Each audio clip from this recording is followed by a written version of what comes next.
Hello everybody, what is up and welcome back. If you're new here, I'm Liz, your host here at Crimes Untold. And today we're going to be talking about the Irondequoit Jane Doe. I know, fun name. This is obviously another unidentified case that I will be covering. So let's get into it, shall we?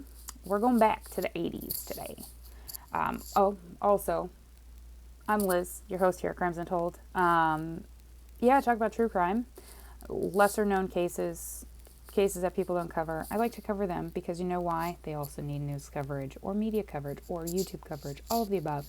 If you like that, like the idea, if it piqued your interest, hit that subscribe button, turn your post notifications on all. That way you know whenever I upload. And so let's get into the Irondequoit Jane Doe. A 12-year-old boy was playing in his backyard on Bay Knoll Road when he found what appeared to be a skeleton in a shallow grave. This was way back on July 31st of 1988. This boy, Rick, was digging and he came across the bones about 2 feet down. So when the remains were looked over, it was determined there was no trauma to the bones. The Monroe County Medical Examiner's Office extracted DNA when they were looking over the bones, or extracted a sample hoping to be able to run a DNA profile. Obviously this is like fast forward in years because this, technology wasn't great back then.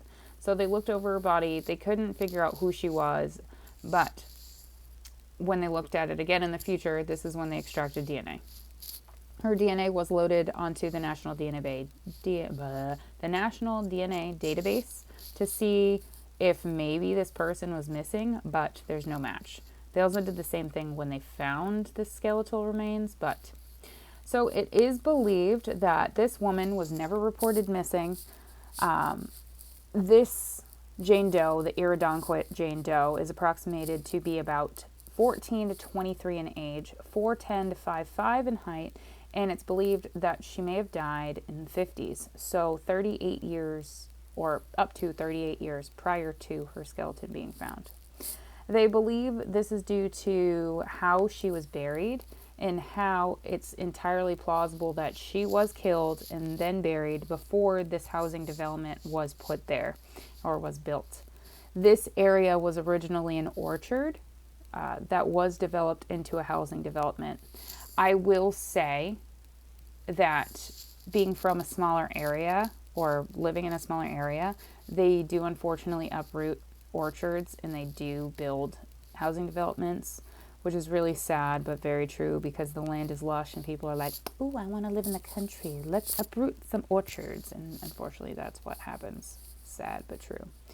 There was an updated facial reconstruction that was made in 2019, but unfortunately at this moment in time this case is still unsolved and the Irondequoit Jane Doe is still unidentified.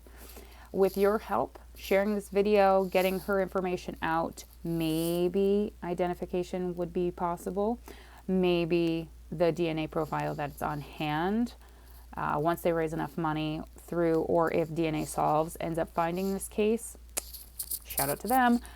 If they find this case, if they happen upon this video and they look at her information, maybe they will take into consideration that her identity needs to be found, or they need to reanalyze her DNA, and maybe they'll send it off to Othram, and maybe Othram will figure out who she is, or maybe Parabon Nanolabs. That's another one.